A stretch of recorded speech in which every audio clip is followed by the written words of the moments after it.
Snowflakes were falling against the window, quiet as whispers, when everything in me decided to change. I didn't plan it. I didn't even understand it.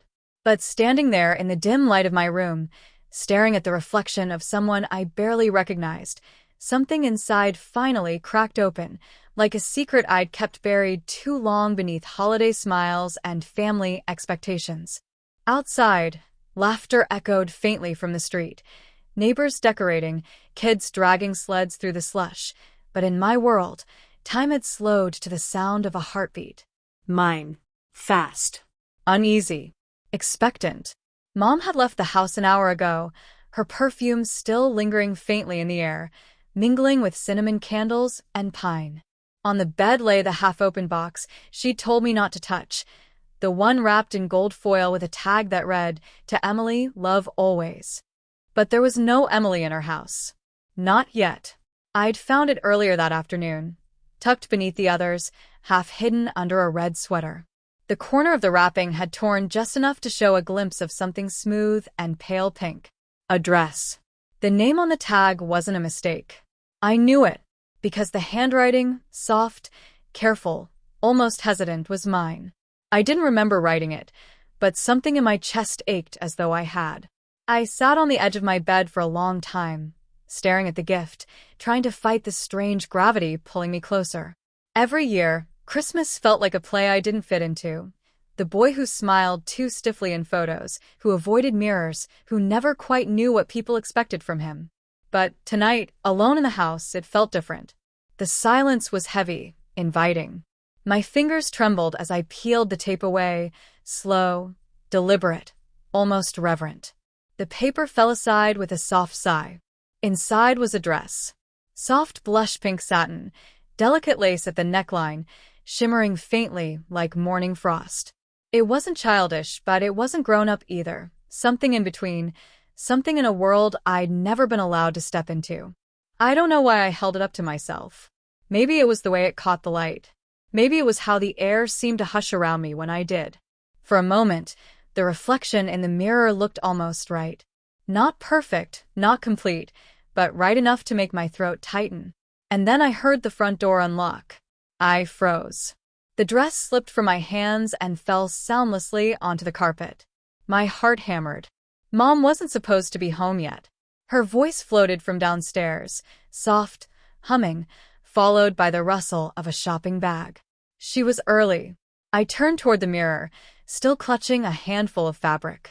My reflection looked terrified, but behind that, something else flickered. Not shame. Not fear. Something more dangerous. Curiosity. I hid the dress under the blanket just as her footsteps reached the landing. "Hey, sweetheart," she called, cheerful but tired. "You up here?" My throat tightened. "Yeah, just wrapping gifts." She stepped into the doorway, cheeks flushed from the cold, snowflakes melting into her hair. Her gaze swept the room, soft but searching, and for one terrible moment, I thought she saw through everything, through me.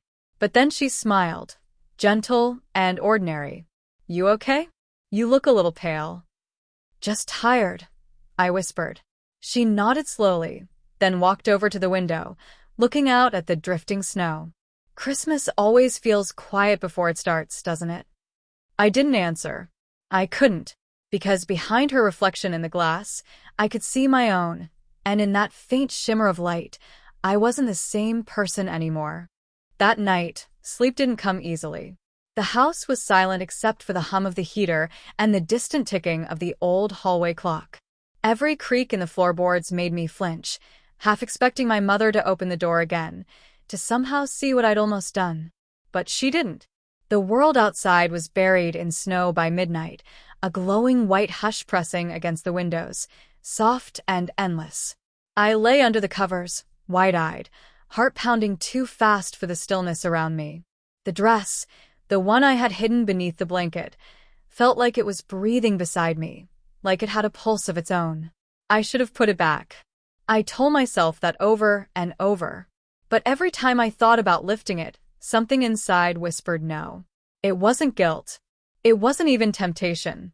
It was something quieter, more haunting, a pull I couldn't name, like a forgotten melody echoing from somewhere deep in me. At some point, I sat up, unable to take the weight of my thoughts anymore.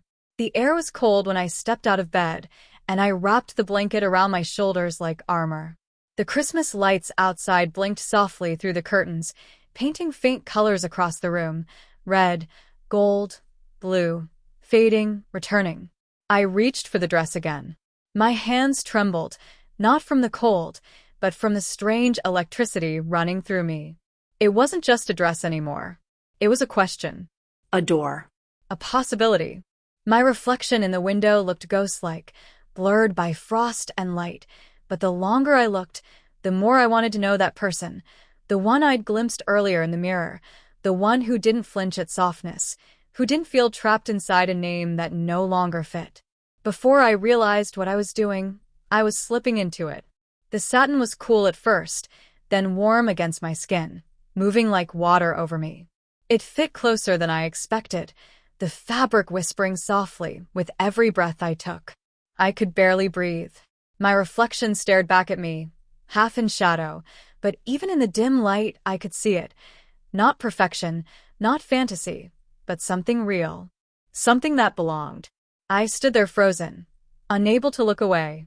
And then, softly, the floor creaked outside my door. I panicked. The doorknob turned, slow, deliberate. My breath caught in my throat. There was no time to hide.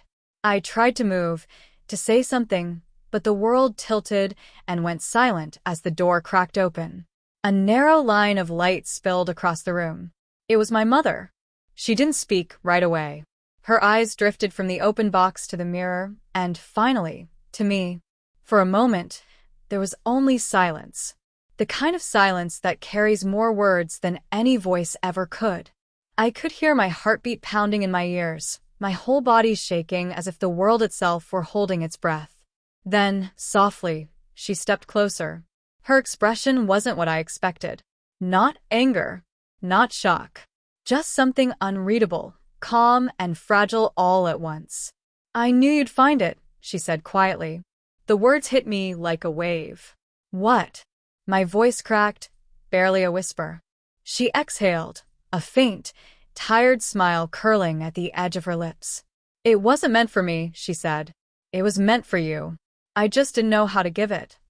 I stood there frozen, every thought collapsing into confusion. You knew?" Her eyes softened.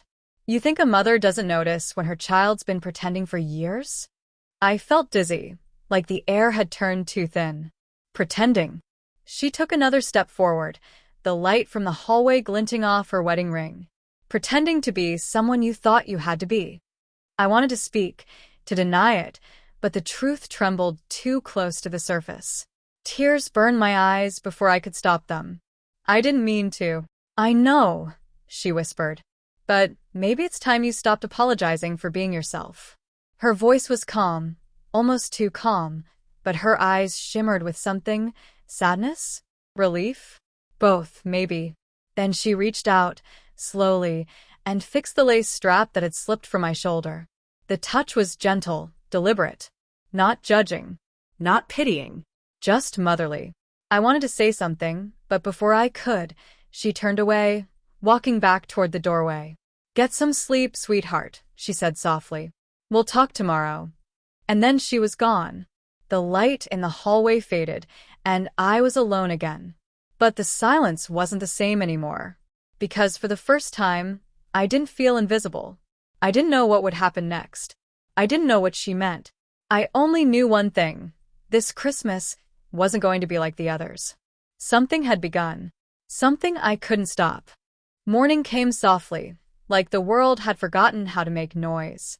The snow outside had thickened overnight, wrapping every roof, every tree, and even the street signs in a gentle white stillness. I lay awake long before the sun fully rose, staring at the faint light crawling along my wall, remembering every word my mom had said. "It wasn't meant for me. It was meant for you." Those words wouldn't stop echoing. They carried both warmth and confusion, like a gift that I was afraid to open again. I wanted to believe she had meant acceptance. I wanted to believe that what she saw in me wasn't disappointment, but understanding. When I finally got up, the air was cold enough to make me shiver.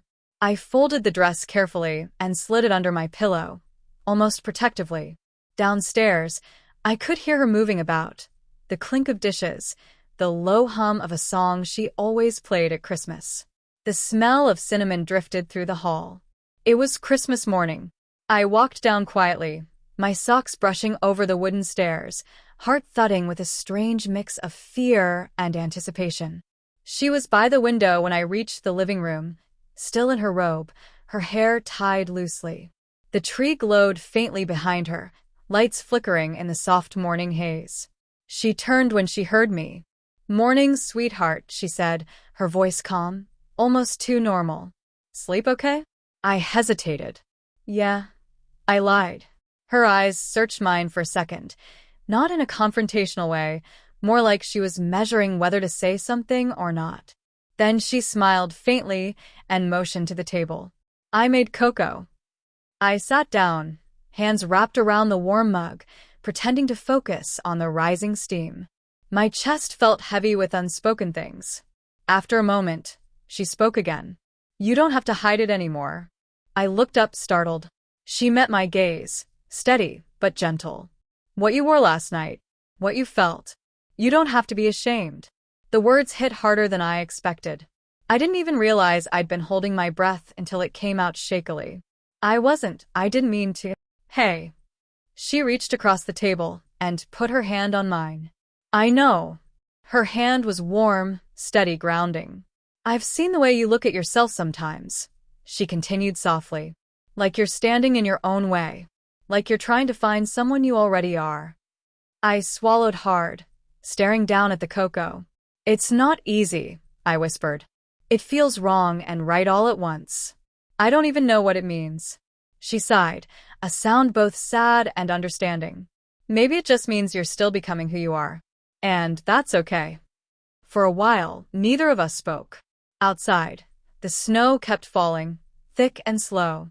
Then, almost out of nowhere, she got up and disappeared into the other room. When she came back, she was holding a small box wrapped in silver paper. "Merry Christmas," she said, setting it in front of me. I frowned. "You already gave me gifts." "This one's different." I hesitated before unwrapping it, my fingers trembling slightly. Inside, under a layer of tissue, was a small silver locket. It was simple, elegant, and strangely familiar. "It was mine when I was your age," she said. "Your grandmother gave it to me when I was going through my own kind of confusion." I thought maybe, she trailed off, smiling faintly. "Maybe it's your turn." My throat tightened. "Mom, Just take it," she said softly. When I opened the locket, there was a tiny picture inside, her, as a teenager, in a faded dress, smiling awkwardly but freely. There was something vulnerable about it, like a glimpse into a story I'd never known. "I wasn't always sure of myself either," she said quietly. "I tried to be what everyone expected. It took me a long time to stop apologizing for it." The weight of her words settled deep inside me. We didn't need to say anything else after that. The room felt different now, not fixed, not finished, but open. Later that afternoon, I went outside to help shovel the walkway. The air was crisp and bright, and for the first time, I didn't feel invisible beneath my oversized jacket. When our neighbor, Mrs. Alden, waved from across the street, she smiled wider than usual. "Pretty scarf," she said. I froze for a second. The scarf had been my mom's, soft and pastel pink. "Thanks," I managed to reply.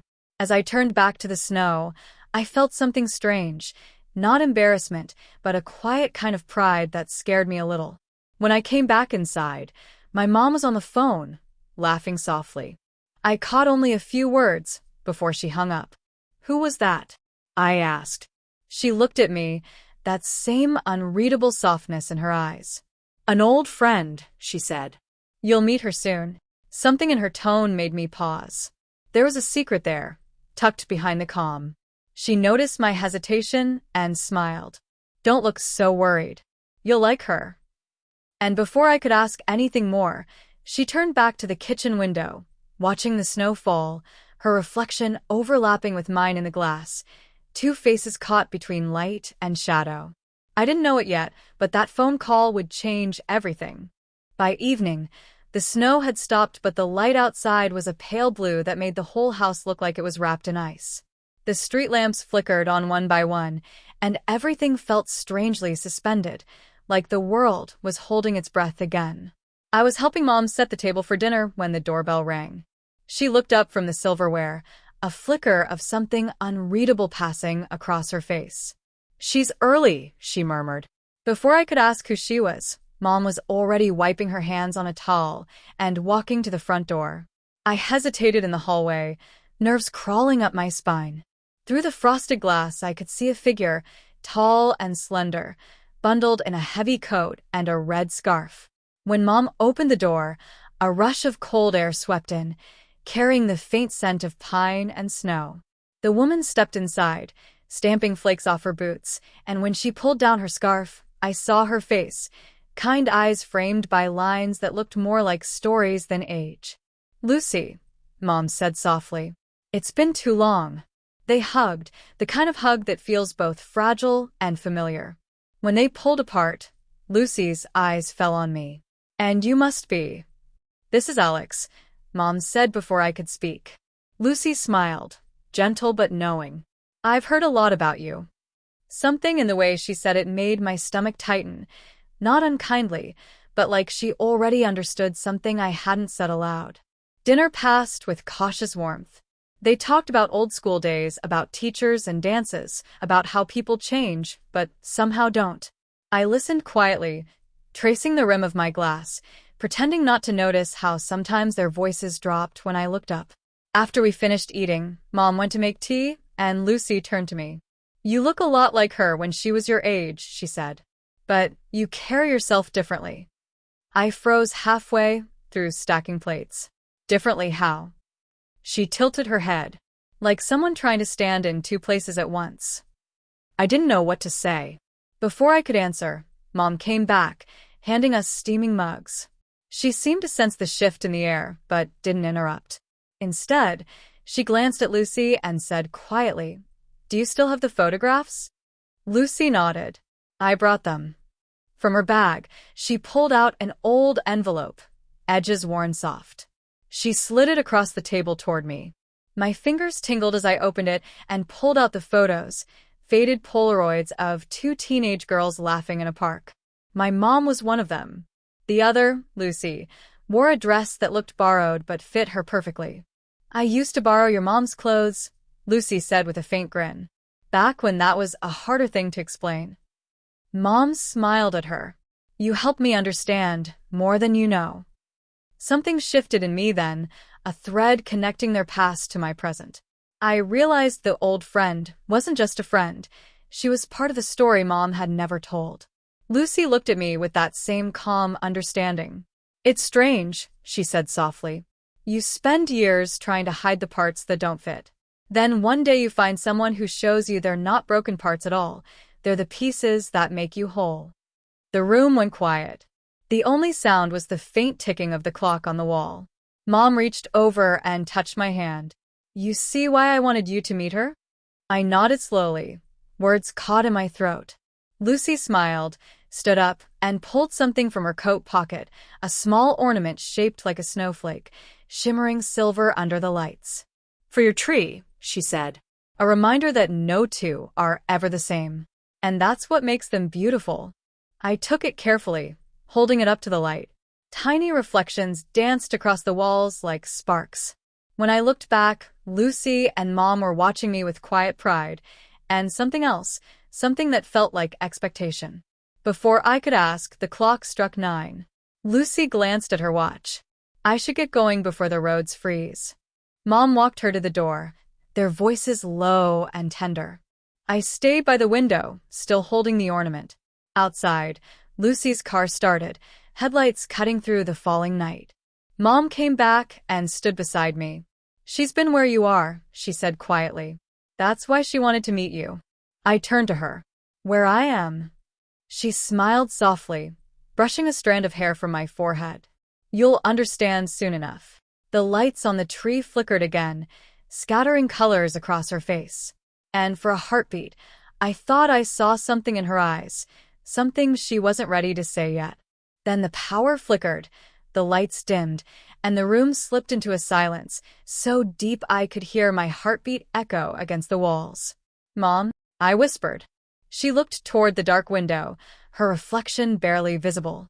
"Everything's fine," she said, though her voice carried a tremor.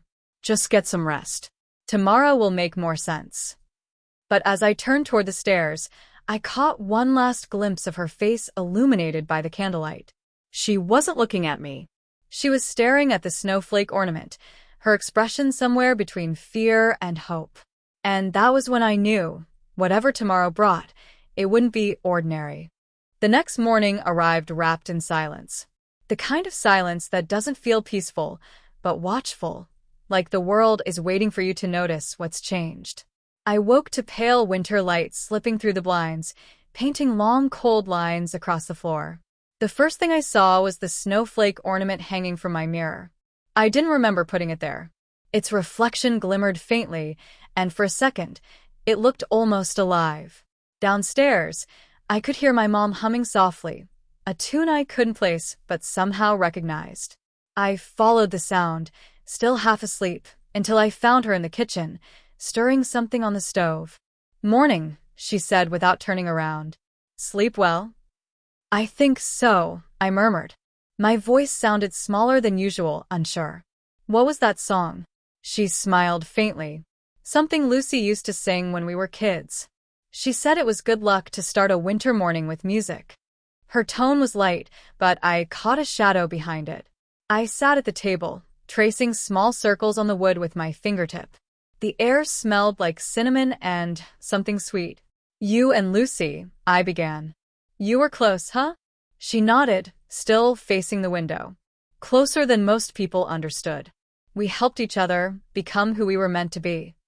Her words hung there, delicate but heavy, and I felt them settle somewhere deep in my chest. I wanted to ask what she meant, but before I could, she turned and set a cup of cocoa in front of me. "Drink. You'll need warmth today." "For what?"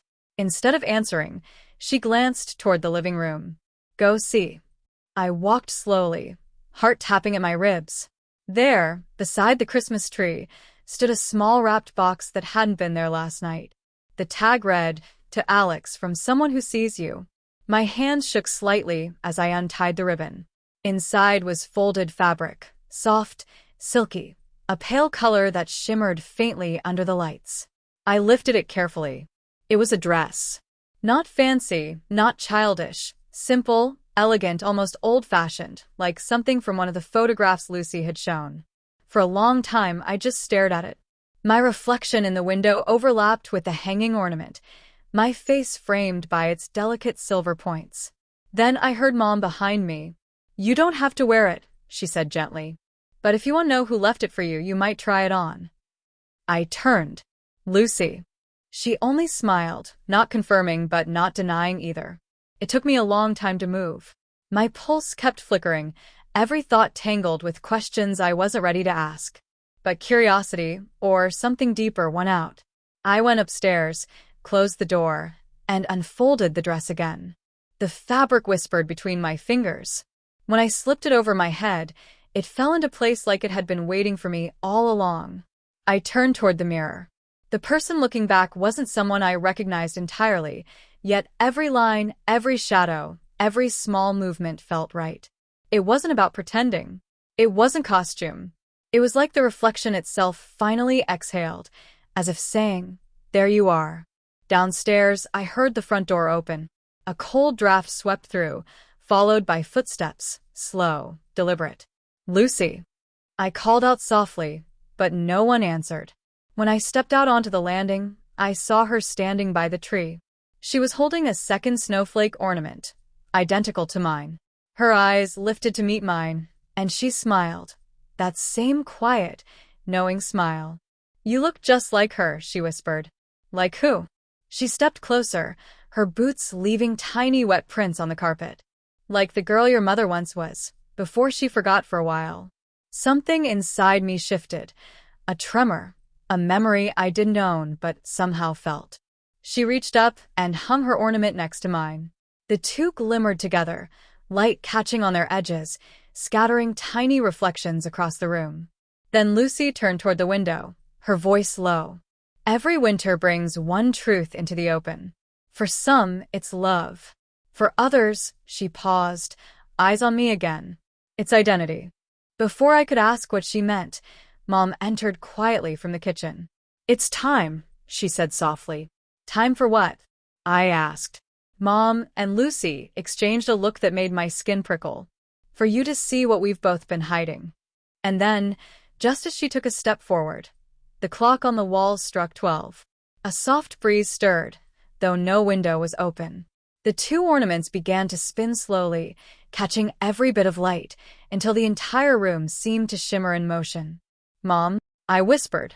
She smiled faintly. Merry Christmas, sweetheart. The lights flickered once. And then, darkness. When the lights went out, I froze. The only sound was the soft ticking of the clock, still running somehow, though the house had gone completely dark. My breathing felt too loud in the silence. Mom, I whispered again, but there was no answer this time. A faint silver glow began to bloom from the corner of the living room. Not bright, just enough to trace the shapes of the walls and the glittering ornaments. It came from the two snowflakes. They spun faster now, slowly orbiting each other like tiny galaxies caught in a silent dance. I stepped closer, half afraid, half drawn in by something that felt older than fear. And then I heard her voice, soft, gentle, impossibly calm. Don't be afraid, Alex. You were meant to see this. It wasn't Mom's voice. It wasn't even Lucy's, not exactly. It was something between them, familiar, comforting, and strange all at once. The air shimmered, and for a moment, I saw the faint outline of two figures, both feminine, both radiant, standing where the Christmas tree had been. The ornaments cast their glow over them like halos. I blinked, and they were gone. Only the faint scent of pine and lavender remained. Then a click. The lights returned.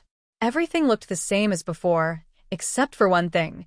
The dress I was wearing was no longer the pale color it had been. It shimmered deep red now, velvet soft, like the color of candlelight against snow.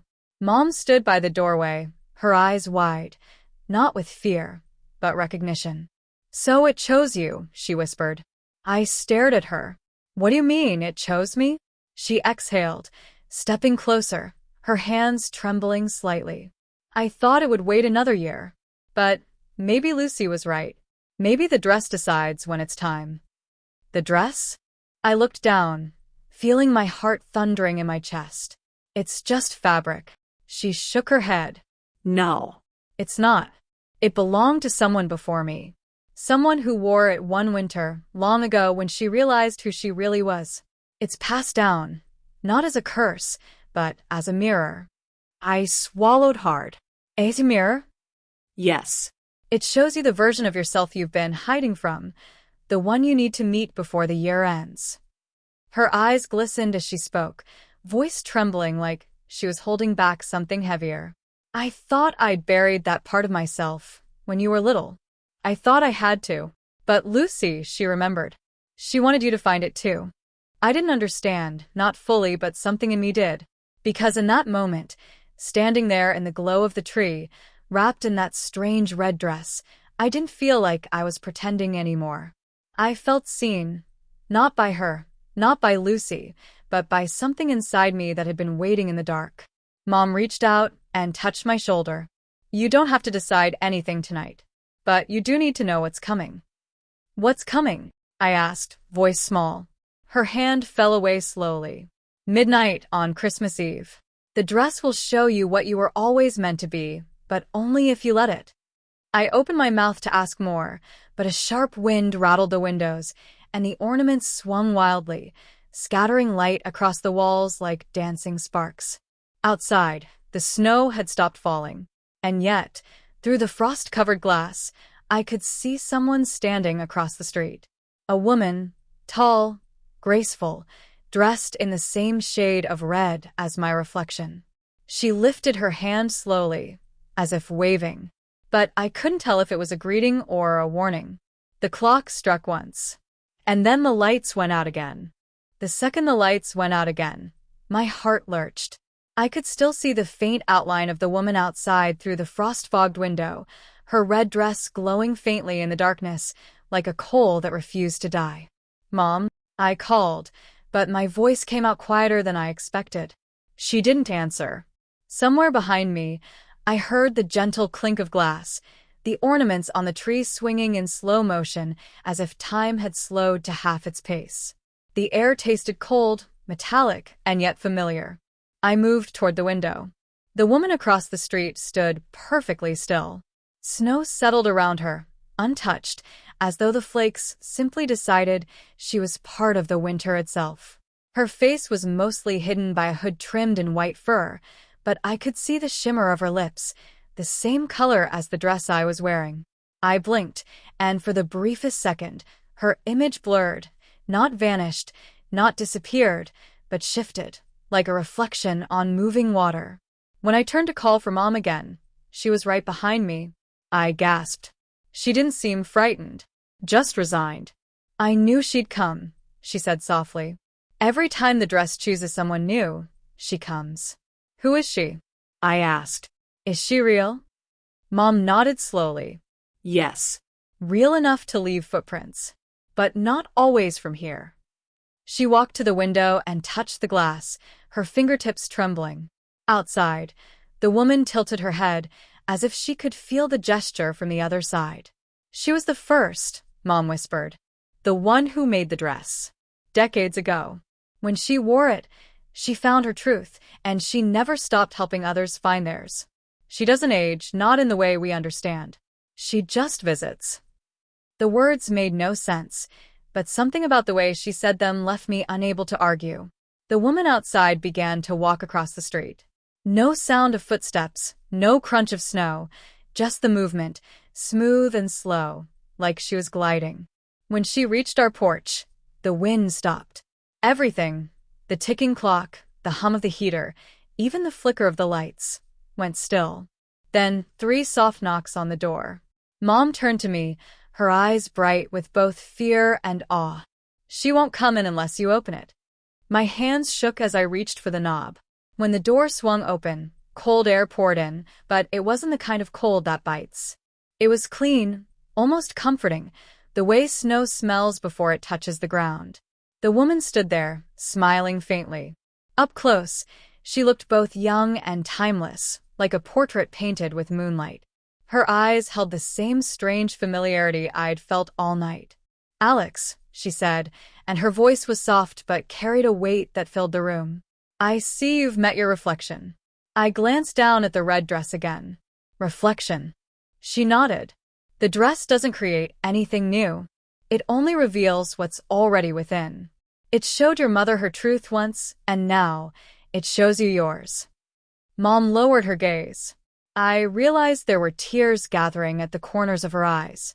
"You wore it too," I whispered. "Yes," she said. "A long time ago." The woman looked between us with something like pride, and something else too. Sadness. "It's never easy to become visible in a world that loves shadows," she said. "But every winter, someone must remember. The cycle doesn't stop." Outside, faint lights began to appear in the falling snow, dozens of tiny orbs, drifting upward instead of down. Each one looked like a glowing snowflake, and in each glimmer I could almost see faces. Different people, different times, all wearing the same red fabric that shimmered softly even in the dark. I couldn't breathe. "What happens now?"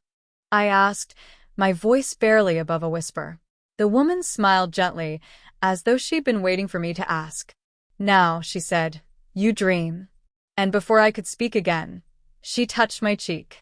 The warmth from her fingers spread through me like sunlight under frozen skin. The world began to tilt, slow and soft, and the lights from outside blurred into a whirl of color. I felt myself falling, not down, but inward. Somewhere, faintly, I heard Mom calling my name. Then her voice faded. When I opened my eyes again, I was no longer in our living room. Snowflakes drifted upward instead of down. The sky glowed red.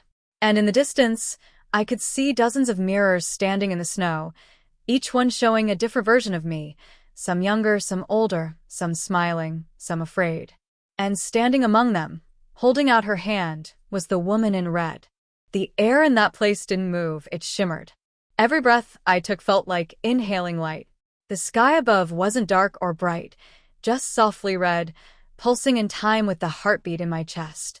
I turned slowly, the snow crunching under my feet, even though I couldn't feel any cold. All around me stood the mirrors. Dozens, no, hundreds, each one framed in twisted silver that caught the faint light and broke it into shards of gold. Each reflection was me, but not me. In one, I was still the same as in the living room, wearing the red dress, my hair a little longer, my face softer. In another, I looked younger, nervous, wearing jeans and a hoodie, like a memory that didn't belong to this night. In yet another, I saw myself smiling, standing taller, my expression free in a way I had never seen before. Why do I look different in all of them? I whispered. The woman in red appeared beside me, without a sound. She stood slightly behind my shoulder, her voice as calm as the falling snow. Because each one shows a piece you've hidden, she said. Pieces shaped by years of pretending. Every choice, every fear, every quiet wish you buried to keep the world from staring too hard. Her words hung in the still air. I wanted to look away, but my reflection held me there. The eyes staring back weren't judgmental, they were patient. Waiting. I swallowed hard. I don't understand why this is happening to me. She smiled faintly. That's the question everyone asks at first. But you're not being punished, Alex. You're being reminded. Of what? She stepped closer to one of the mirrors, her reflection merging with mine until the image became one, her calm eyes looking out through my face. Of who you already are beneath all the noise. I wanted to ask her what that meant, but before I could, one of the mirrors rippled, like a drop of water had fallen into it. My reflection twisted, shifting into something else. I was standing in my bedroom at home, wearing a plain white shirt, staring at my mother's vanity. The reflection version of me opened a drawer and lifted the same red fabric I had on now. I looked uncertain, curious. The kind of curiosity that scares you because it feels like a secret you've carried for too long. I watched myself trace the dress's edge and smile, a soft, shy smile that looked too fragile to survive daylight. I felt tears prick at the corners of my eyes. I never told anyone, I murmured. The woman's voice softened even more. You didn't have to. The world hears what you hide. Her words lingered, and suddenly I saw more mirrors come alive. Each one flickered with different scenes, moments I'd forgotten, tiny glimpses of hesitation or longing. Trying on Mom's lipstick once as a child, brushing it away before she came back. Avoiding my own reflection for years because I didn't recognize who looked back. I thought it was wrong, I whispered. She looked at me for a long time. And now, I didn't know what to say. I looked down at the snow, or whatever this place used for snow, and tried to breathe. Now it feels like I've been running from something that never stopped following me. Her eyes softened. That's what the dress shows, the part of yourself that still wants to be found. The mirrors around us started to hum, a low vibration that made the ground beneath us ripple like water. The air thickened with light. Then I saw it, one mirror at the very center, taller than the rest, its frame glowing brighter than all the others. The reflection inside it didn't move the same way as the others did. It was waiting. The woman turned toward it. That one is yours, she said quietly. The moment you're ready to look, you'll know the truth. What truth? I asked, stepping forward. Her expression didn't change, but her voice softened into something almost maternal. The truth about the night your mother first wore the dress, and why she hid it from you all these years. The sound of her words seemed to stretch, echoing through the stillness like bells under ice. I took one more step toward the glowing mirror. My reflection inside it began to move on its own, smiling faintly, lifting a hand in greeting. I froze. Because the version of me inside that mirror wasn't wearing the red dress anymore. She was wearing my mother's old coat. And behind her, in the reflections world, I could see my mother standing at a window, crying. I reached out to touch the glass. My fingers met the surface, and then sank through it like it was water. Wait. I turned back to the woman, panic rising. What happens if I go in? She smiled sadly. Then you'll finally see the Christmas she never told you about. The air around me flared red. And, before I could pull my hand back, the mirror pulled me in. The instant my hand touched the mirror, everything shifted.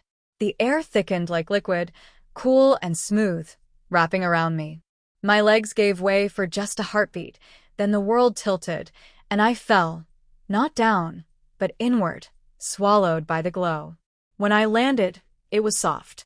The snow beneath me felt real, yet it didn't crunch. It shimmered faintly with every movement. I looked around and realized I was no longer in the strange red sky of the mirror world. I was in a room, dimly lit, cozy, warm. The scent of cinnamon and old wood filled the air.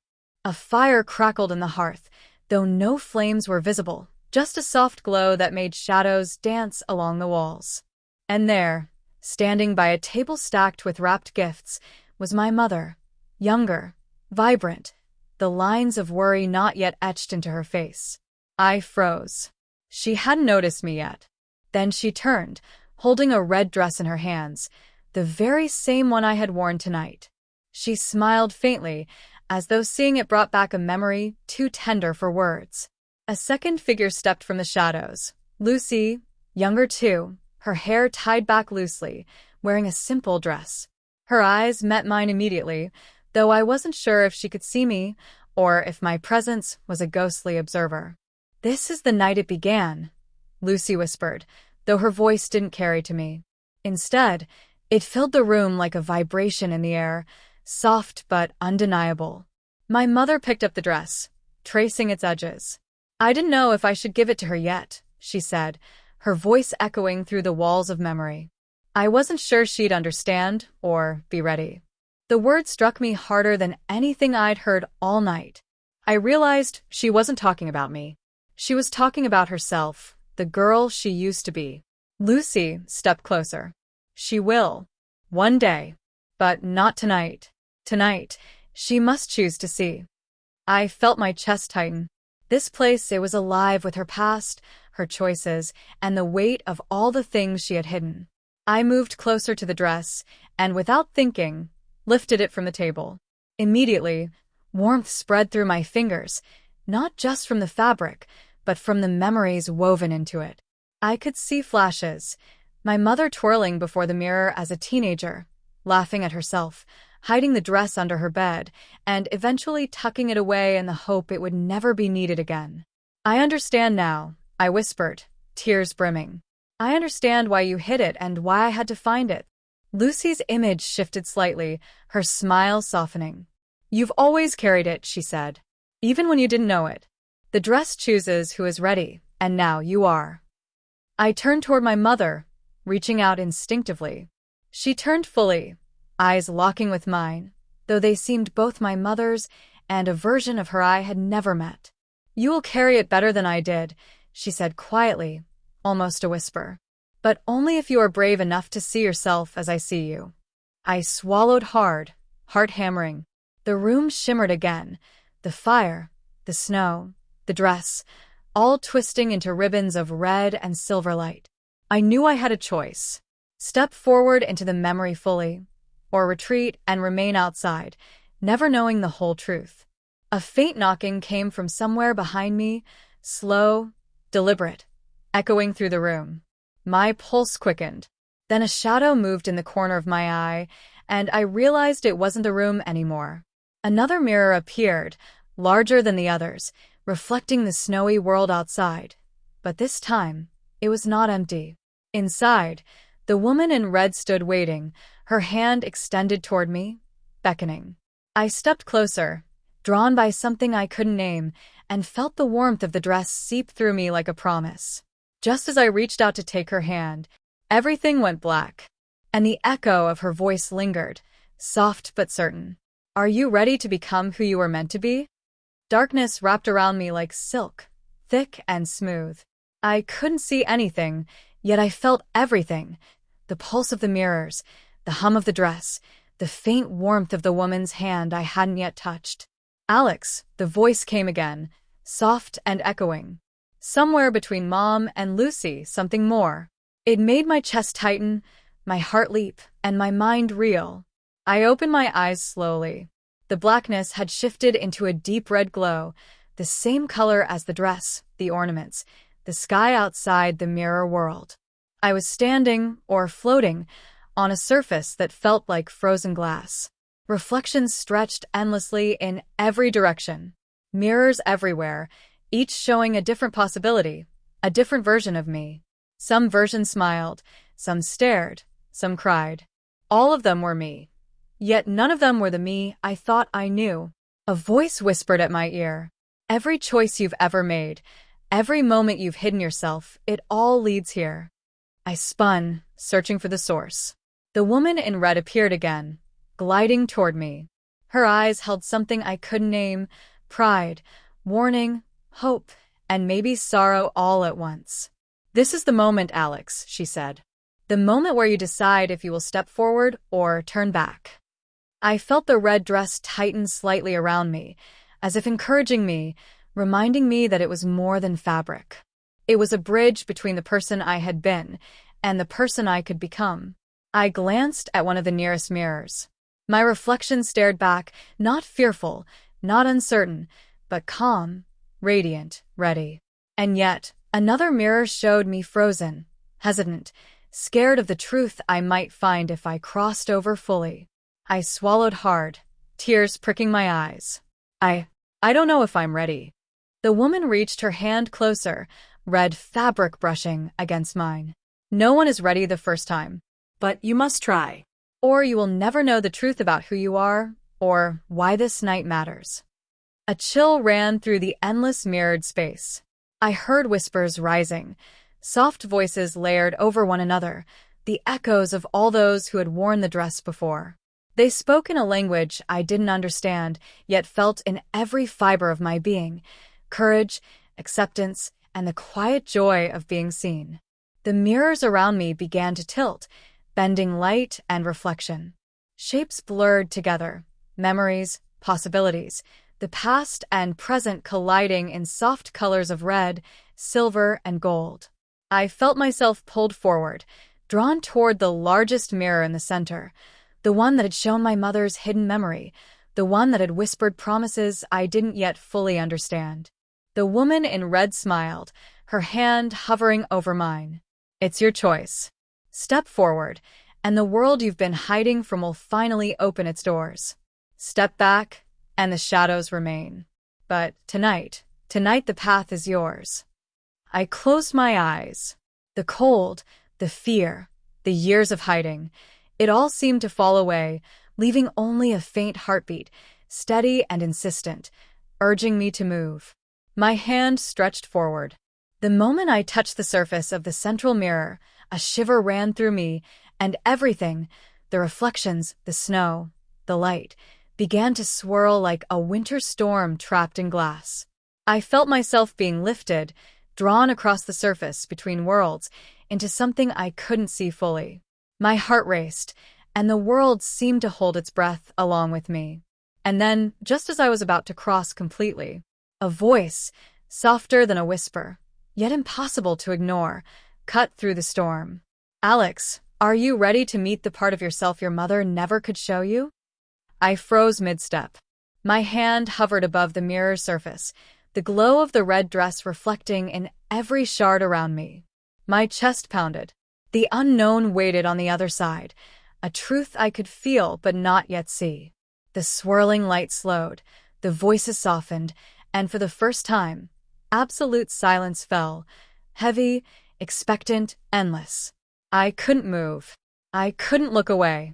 I couldn't step back. And in that perfect, terrifying stillness, I realized this was only the beginning.